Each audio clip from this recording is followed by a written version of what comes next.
Hello guys, ఈరోజు నేను మిమ్మల్ని కాలంలోకి వెనక్కి తీసుకెళ్తాను. ఈ అద్భుతమైన గోల్కొండ కోట యొక్క గంభీరమైన గోడల మధ్యకు. ఇది కేవలం రాళ్ల కట్టడం కాదు, ఇది ఒకప్పుడు దక్కన్ పీఠభూమిని శాసించిన ఒక సామ్రాజ్యం. ఆ సామ్రాజ్యం యొక్క గుండె చప్పుడు. నాతో పాటు ఈ చారిత్రక ప్రయాణానికి సిద్ధంగా ఉన్నారా?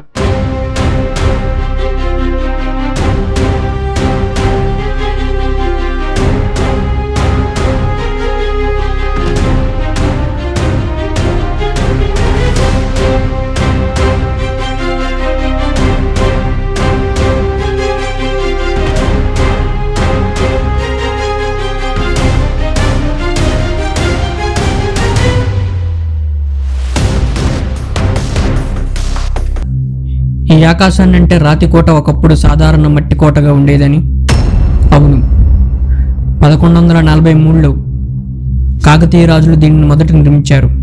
అప్పుడు దీని పేరు గొల్లకొండ, అంటే గొర్రెల కాపరుల కొండ అని అర్థం. ఒక గొర్రెల కాపరి బాలుడికి ఈ కొండపై ఒక దేవతా విగ్రహం కనిపించిందని ఆ వార్త విని రాజు ఇక్కడ ఒక మట్టి కోట నిర్మించాడని స్థానిక కథను. శతాబ్దాలు గడిచాయి, కాకతీయ సామ్రాజ్యం బలహీనపడింది. ఆ తర్వాత బహామనీ సుల్తానులు ఈ కోటను స్వాధీనం చేసుకున్నారు. వారి గవర్నర్ గా వచ్చిన సుల్తాన్ కూలీ కుతుబ్ ఉల్ ముల్క్ 1518లో స్వతంత్రం ప్రకటించుకొని కుతుబ్ షాహీ వంశాన్ని స్థాపించాడు.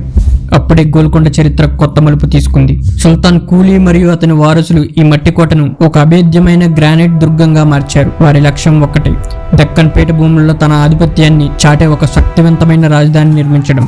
దాదాపు 70 ఏళ్లకు పైగా తరతరాలుగా ఈ అద్భుతమైన కట్టడాన్ని విస్తరించారు.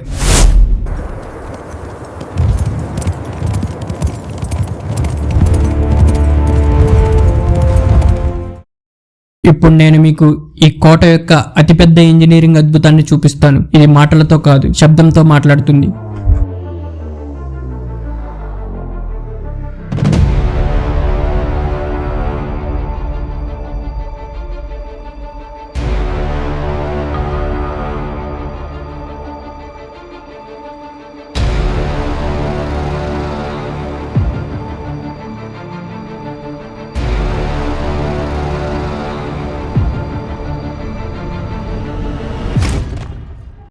ఈ ఫతే దర్వాజా దగ్గర ఉన్న ఈ ప్రత్యేకమైన గుమ్మటం కిందకు రండి.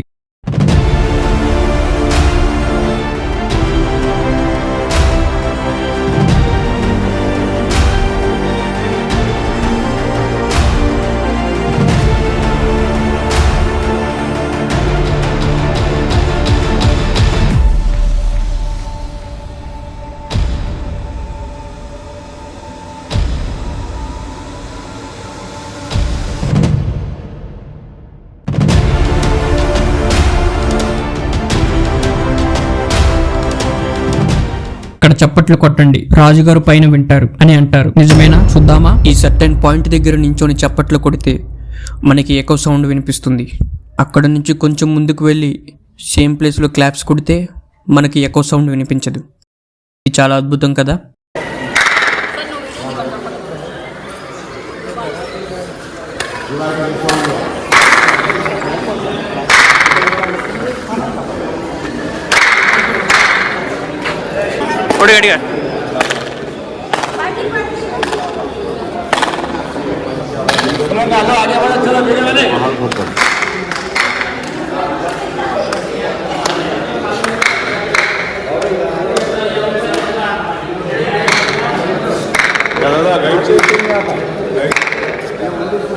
చూడండి, ఈ ఎకో శబ్దాలు విన్నారా? ఆ ప్రతిధ్వని, ఈ ఒక్క చప్పుడు ఇక్కడ ఆగిపోదు. అది పైకి ప్రయాణించి దాదాపు 1 కిలోమీటర్ దూరంలో కోట పైభాగంలో ఉన్న బాలాహిసార్ వరకు స్పష్టంగా వింటుంది. ఇది వారి రహస్య హెచ్చరిక వ్యవస్థ. ద్వారం వద్ద ప్రమాదం ఉంటే ఈ ఒక్క చప్పుడుతో పైనున్న సైన్యాన్ని, రాజుగారిని అప్రమత్తం చేసేవారు. ఎంత తెలివి కదూ!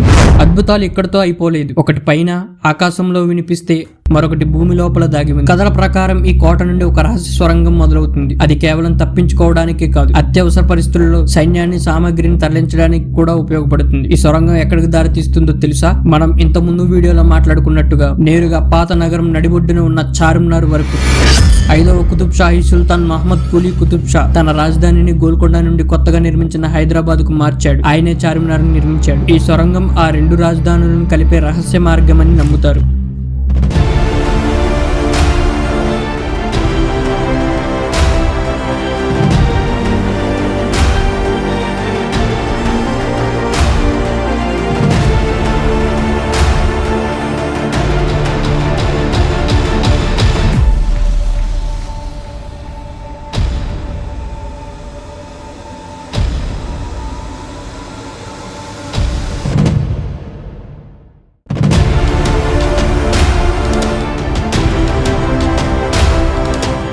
కాసేపు ఈ గుహలో కుతుబ్ షాహీలు ఉన్నట్టు ఊహించుకోండి.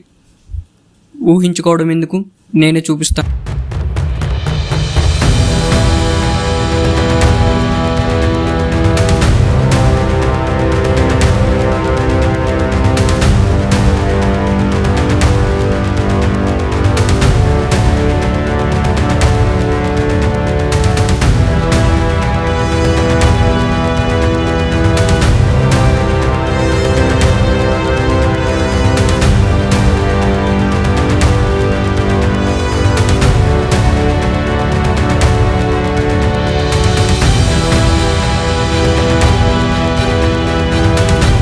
ఇది చూడడానికి వాటర్ స్టోరేజ్ చేసుకునే పూల్లా ఉంది.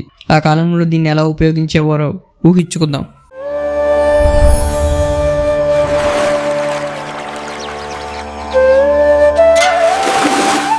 ఇలా గోల్కొండ కోట పైకి వస్తే మనకి ఇక్కడ ఒక హిందూ టెంపుల్ కనిపిస్తుంది. అలాగే ఇదే గోల్కొండలో రామదాసుని బంధించిన బందీఖానా అండ్ మసీదులు ఇలాంటివి ఉన్నాయి. ఎంతో కాలం నాటి చరిత్రని చూస్తుంటే, తిరుగుతూ ఉంటే వాళ్ళు ఇక్కడ ఏ విధంగా జీవించారనేది ఊహించుకుంటేనే చాలా బాగుంది. ఇలా గోల్కొండ పైనుంచి కిందకు చూస్తుంటే డెవలప్ అయిన సిటీ కనిపిస్తుంది మరియు కుతుబ్ షాహీ సమాధులు కనిపిస్తాయి. అద్భుతమైన గోల్కొండ మొత్తం మనకి చాలా అందంగా కనిపిస్తుంది. ఈ గోల్కొండ పైభాగంలో ఒక అద్భుతమైన కట్టడం అయితే మనకు కనిపిస్తుంది. దీని డిజైన్ చాలా అద్భుతంగా ఉంటుంది. ఇది గోల్కొండ పీక్ పాయింట్ అని చెప్పొచ్చు. ఇది గోల్కొండ అన్నిటికంటే పైభాగంలో ఉంటుంది. ఇక్కడ నుంచి చూస్తే కిందకి మనకి సిటీ చాలా బాగా కనిపిస్తుంది. అలాగే ఫుల్ గోల్కొండ మనకి కనిపిస్తుంది. ఇలాంటి అద్భుతమైన కట్టడాన్ని లైఫ్లో ఒకసారైనా ఎక్స్పీరియన్స్ చేయగలగాలి. ఇక్కడ బరువైన ఒక రాయి అయితే ఉంది. దీన్ని ఎత్తడానికి చాలా మంది ప్రయత్నించారు. అందులో కొంతమంది విజయం సాధించారు, కొంతమంది సాధించలేకపోయారు. ఇది చాలా బరువు ఉంది, కానీ ఆ రోజుల్లో వీరులు దీన్ని చాలా సులభంగా పైకెత్తేవారంట. గోల్కొండ కేవలం యుద్ధాలకు, రాజులకు మాత్రమే కాదు, దాని అపారమైన సంపదకు కూడా ప్రసిద్ధి చెందింది. అయితే ప్రతి సామ్రాజ్యానికి ఒక ముగింపు ఉంటుంది. 1687లో మొఘల్ చక్రవర్తి ఔరంగజేబు గోల్కొండపై దండెత్తాడు. 8 నెలల పాటు కోటను ముట్టడించినా దాన్ని జయించలేకపోయాడు. చివరకు ఓ ద్రోహి ఫతే దర్వాజాను తెరవడంతో మొఘల్ సైన్యం లోపలికి ప్రవేశించి కుతుబ్ షాహీ వంశపాలనకు ముగింపు పలికింది. చూసారా గైస్, ఈ గోడలు కేవలం రాళ్లు కావు, అవి కాకతీయుల పునాదిని, కుతుబ్ షాహీల వైభవాన్ని, మొఘలుల దండయాత్రను మరియు తరతరాలుగా చెప్పుకునే కథలను తమలో దాచుకున్నాయి. ఈ రోజు మనం చూస్తున్న ఈ శిథిలాల్లో ఒకటి గతం సజీవంగా ఉంది.